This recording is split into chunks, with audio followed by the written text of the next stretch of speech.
Hey guys, it's Greg with Apple Explained, and today we're going to explore the history of macOS. This topic was the second place winner of last week's voting poll, and if you didn't get to vote, make sure you're subscribed. That way the voting polls will show up right in your mobile activity feed, and you can let me know which video you'd like to see next. So Apple is known for their well-designed hardware, but even more recognizable are the advanced operating systems they create for their hardware. Right now, they ship 4 different operating systems for 4 different lines of products: tvOS for Apple TV, watchOS for Apple Watch, iOS for iPhone, iPad, and iPod Touch, and macOS for the Mac. They all provide an excellent user experience and optimization for the hardware they run on, but one operating system stands out from the rest, and that is macOS, because it's the oldest of the 4 operating systems since it's been around for 18 years. So let's go back to January 1997, before macOS was even publicly available, because this was when Apple announced their software roadmap for the following years, and one of the biggest announcements was a new operating system codenamed Rhapsody. It was the product that resulted from the Next acquisition, with Next Step serving as the underlying architecture of the operating system and macOS 8's Platinum UI overlaid on top of it. Because it was a dramatically new operating system, previous macOS apps weren't compatible with it, and beta testers were ultimately stuck with the handful of stock apps Apple had included in the software installation disk. Later, this software was packaged and sold to system administrators on March 16, 1999 under the new name macOS 10 Server 1.0, and included a tool called Classic Environment, which allowed users to run Mac apps previously available on macOS 8. Now, Apple saw the incredible response to the technologies inside Server 1.0 and built a developer preview of macOS 10, the operating system built for average consumers. The first 2 developer previews of OS X looked really similar to Server 1.0, but the third preview included an entirely new user interface named Aqua, which was clearly influenced by the fruity, colorful iMac and iBook. It featured glossy buttons, pinstripes, and all sorts of digital luster. Now, rendering all these different elements may be easy for today's video cards and CPUs, but back in early 2000 when machines had 16 megabytes of video memory, it got pretty sluggish. Ars Technica's John Sorakis called Aqua unbearably slow and a huge resource hog. And after optimizing the user interface a bit, Apple released macOS 10 public beta, codenamed Kodiak, to the general public via a CD-ROM in September 2000. It cost $29 for an installation disk and was primarily released to gather feedback from users. And after listening to what they had to say, Apple tweaked more elements of the UI, squashed some bugs, and optimized the operating system's performance. Once things were cleaned up, Apple released macOS 10.0 Cheetah to the public in March 2001. And while it was a landmark release, that doesn't necessarily mean it was an outstanding operating system. The Aqua user interface was still pretty slow compared to its competition, kernel panics were quite common, and it was missing critical features like a DVD player, disk burning, and printer driver support. Later on in 2001, an incremental release called macOS 10.1 Puma was shipped to address the majority of concerns users had with OS X Cheetah. The most notable improvement was the speediness of the Aqua user interface. It was not only much quicker, but different elements were reorganized and streamlined, making the operating system more intuitive. It also included features like DVD playback, disk burning, expanded printer support, and image capture for importing photos from a digital camera, which is still around today. It also marked the first release of macOS 10 to serve as the default operating system for Macs right out of the box. Now, less than a year later after that release, Apple was ready to give macOS 10 its first full-featured update, called macOS 10.2 Jaguar. It was regarded as the first version of macOS 10 that pro users could push to its limits, the same way they could with OS 9. It solidified the decade-long transition of naming macOS 10 releases after big cats, and on posters of the disc artwork for Jaguar, the Roman numeral 10 featured 3D rendered fur thanks to the folks at Pixar. Even one of the wallpapers was a Jaguar fur texture.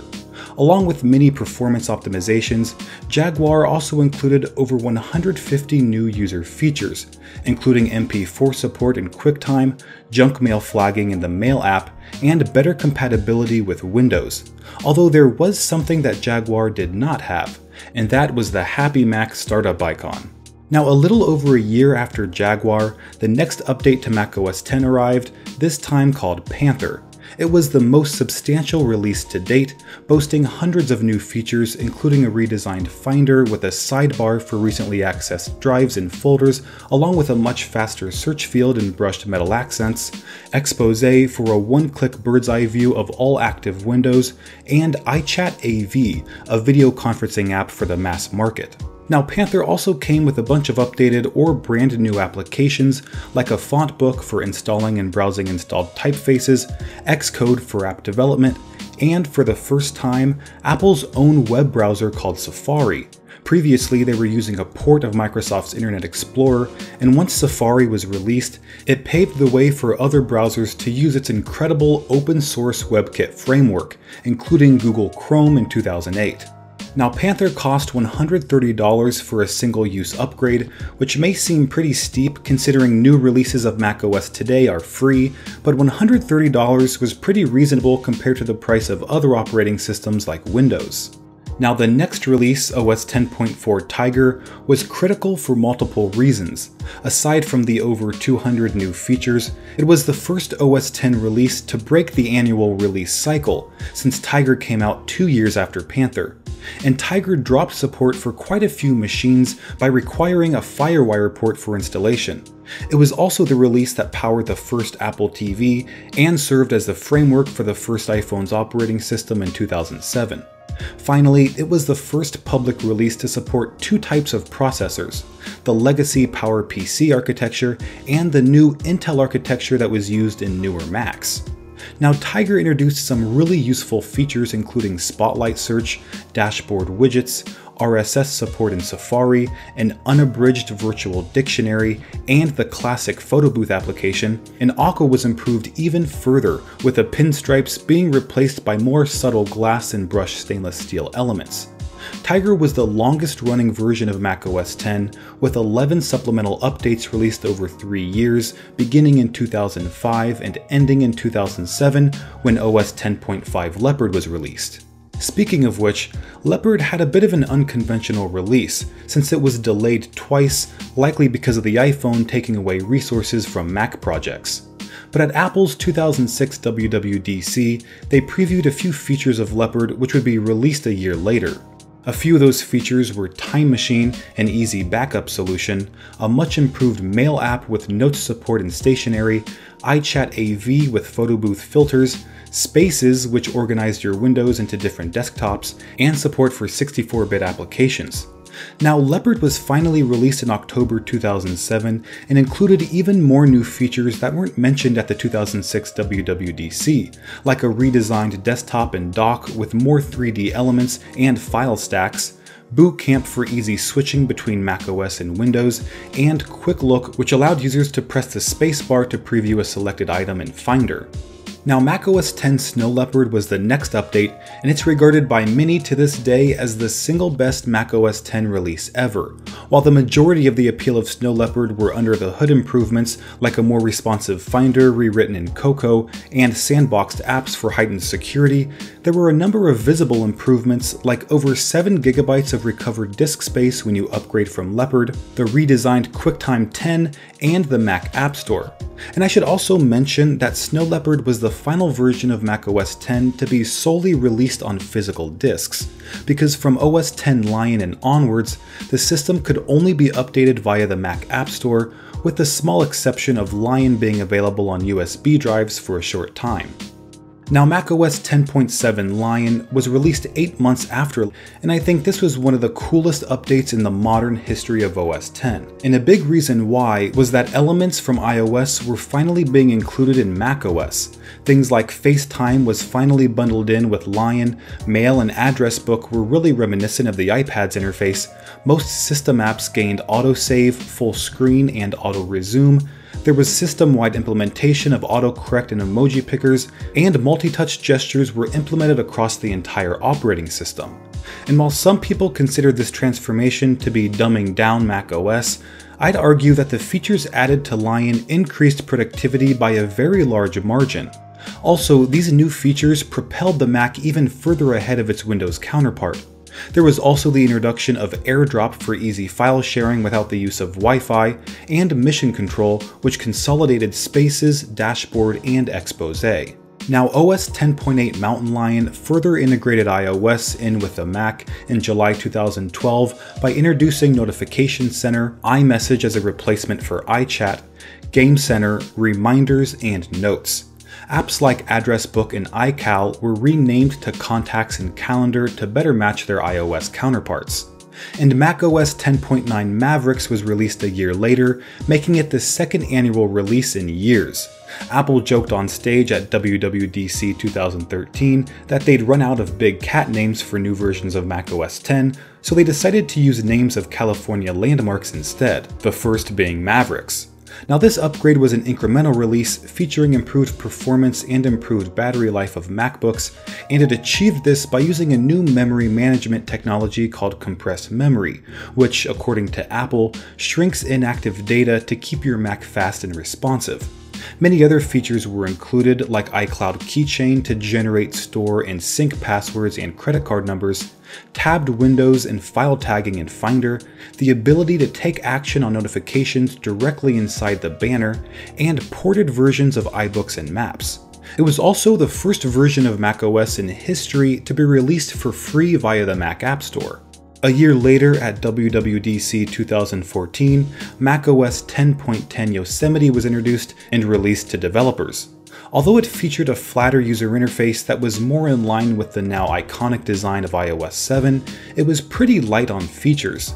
We got Handoff, which seamlessly allows you to work on a document on one device and hand it off to another device without skipping a beat, and the ability to take and place calls on the Mac via your iPhone, but that was pretty much it feature-wise.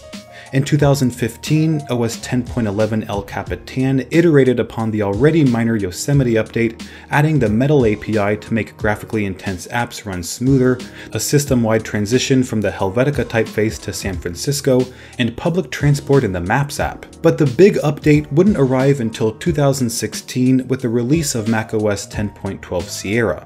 Now, there were quite a few things that made this a major update.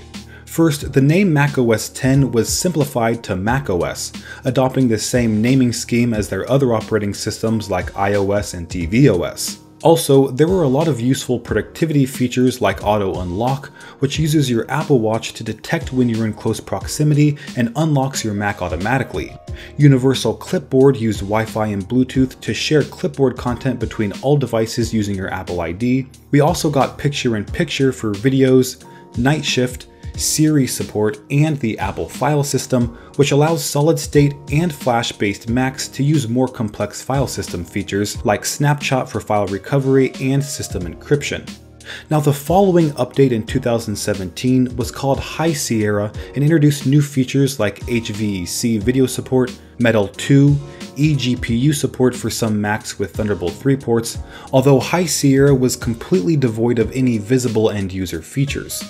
But fortunately, this year's release of macOS is a much different story, since 2018 brought macOS Mojave, easily the most pro-focused release of macOS in a while. Mojave introduced a full dark mode toggle in system preferences to reduce eye strain at night, and new dynamic wallpapers were included to sort of complement dark mode. Stacks has been expanded from the dock to the desktop to reduce clutter and help with organization. FaceTime now supports up to 32 people in a video call. The App Store was redesigned to better align with the iOS App Store, and 4 iOS apps were included as Mac versions to demo how seamless porting apps from iOS to macOS will become. So macOS has evolved dramatically over its 18 years on the market, and trying to predict where it's headed is almost impossible. Some people believe Apple is trying to merge iOS and macOS, but Apple themselves dismissed that claim. Personally, I think Mac computers will always have their own operating system optimized for it, but we'll continue to see iOS and macOS become more deeply integrated in reasonable ways that make using Apple products even more seamless. So that is the history of macOS, and if you want to vote for the next video topic, don't forget to subscribe. Thanks for watching, and I'll see you next time.